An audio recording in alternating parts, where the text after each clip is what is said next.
అనకాపల్లిలో తారలు దిగివచ్చిన వేళ ధరలు దిగివచ్చిన వేళ ఏప్రిల్ 3న శుభప్రదం షాపింగ్ మాల్ ప్రారంభోత్సవ వేడుకకి శుభాహ్వానం.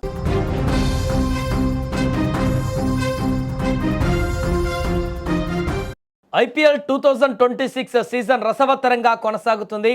తొలి మ్యాచ్లోనే పంజాబ్ కింగ్స్ అద్భుత విజయాన్ని అందుకుంది. ఆడినటువంటి తొలి మ్యాచ్లోనే గుజరాత్ టైటాన్స్ను మట్టి కరిపించి ఈ సీజన్లో శుభారంభం చేసింది పంజాబ్. కానీ ఆ సంతోషం పంజాబ్ కెప్టెన్ శ్రేయస్ అయ్యర్కు ఎక్కువసేపు నిలవలేదు. గెలుపు సంబరాలలో ఉన్నటువంటి అతడికి ఐపీఎల్ నిర్వాహకులు భారీ షాక్ ఇచ్చారు. ఏకంగా 12 లక్షల జరిమానా విధించారు శ్రేయస్ అయ్యర్కి. దానికి కారణం స్లో ఓవర్ రేట్ కారణం. శ్రేయస్ అయ్యర్కు దీని కారణంగా 12 లక్షల భారీ జరిమానా విధించారు. మ్యాచ్ గెలిచామన్న ఆనందంలో ఉన్న పంజాబ్ శిబిరానికి ఈ వార్త కొంత ఇబ్బందిని కలిగించింది. నిన్న రాత్రి జరిగినటువంటి మ్యాచ్లో పంజాబ్ కింగ్స్ టాస్ గెలిచి బౌలింగ్ ఎంచుకుంది. తొలుత బ్యాటింగ్ చేసిన గుజరాత్ టైటాన్స్ను పంజాబ్ బౌలర్లు ముప్పు తిప్పలు పెట్టారు. నిర్ణీత ఓవర్లలో గుజరాత్ని కేవలం 162 పరుగులకే కట్టడి చేయడంలో పంజాబ్ బౌలర్లు సఫలమయ్యారు. ముఖ్యంగా పేసర్ వైశాఖ విజయ్ కుమార్ తన పదునైనటువంటి బంతులతో గుజరాత్ బ్యాటర్లను వణికించాడు.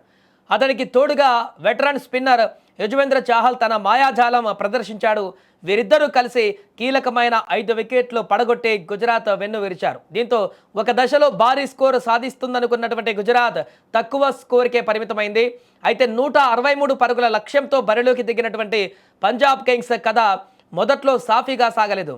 వరుసగా వికెట్లు కోల్పోవడంతో పంజాబ్ కష్టాల్లో పడింది. కానీ అప్పుడే ఒక కొత్త స్టార్ పుట్టుక వచ్చాడు. ఆస్ట్రేలియాకు చెందిన యువ బ్యాటర్ కూపర్ కనోలీ ఈ మ్యాచ్తో ఐపీఎల్లోకి అరంగేట్రం చేశాడు. ఒత్తిడిలో ఉన్న జట్టును అతను ఆదుకున్న తీరు అద్భుతం. కేవలం 44 బంతుల్లోనే 72 పరుగులు చేసి అజేయంగా నిలిచాడు. మైదానం నలుమూలల సిక్సర్లు, ఫోర్లతో విరుచుకుపడి మ్యాచ్ను పంజాబ్ వైపు తిప్పేశాడు. అతడి ఇన్నింగ్స్లో ఎక్కడా కూడా తడబాటు కనిపించలేదు. చివరకు 19.1 ఓవర్లలోనే పంజాబ్ 3 వికెట్ల తేడాతో విజయాన్ని అందుకుంది.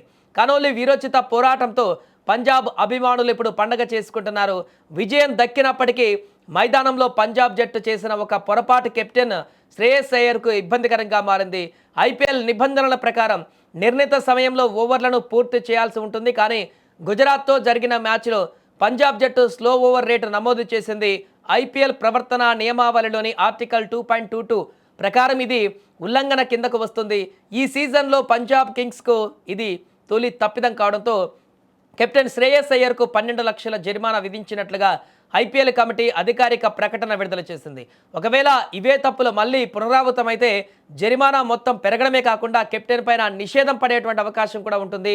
అందుకే రాబోయే మ్యాచ్లలో శ్రేయస్ అయ్యర్ మరింత అప్రమత్తంగా ఉండాల్సి ఉంది. మొత్తానికి ఐపీఎల్ 2026 ఆరంభంలోనే పంజాబ్ జట్టు అటు విజయాన్ని ఇటు జరిమానాను రుచి చూసింది.